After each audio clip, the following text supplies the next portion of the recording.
TR9 TV Telugu news channel కి స్వాగతం. నంద్యాల జిల్లా కొలిమిగుండ్ల మండలంలో రేషన్ బియ్యాన్ని ప్రభుత్వ పాఠశాల గదిలో పెట్టొద్దని టీచర్ చెప్పడంతో నోటికి వచ్చినట్లు తిట్టిన టీడీపీ నేత విజయ్ భాస్కర్ రెడ్డి తిట్లు భరించలేక తలదించుకొని కన్నీళ్లు పెట్టుకున్న ఉపాధ్యాయుడు.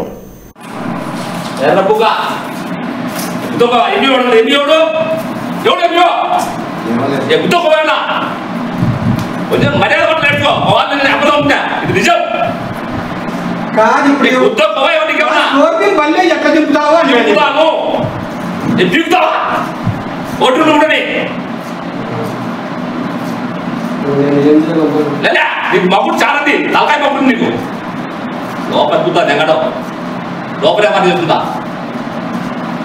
కొంచెం ఆరోగ్యం లేదా మనిషికి పొజిషన్ కదా ఎన్ని సీట్లు వస్తాయి 164 4 సీట్లు వస్తాయి నువ్వేం రాజకీయం అవసరం అన్న రాజకీయ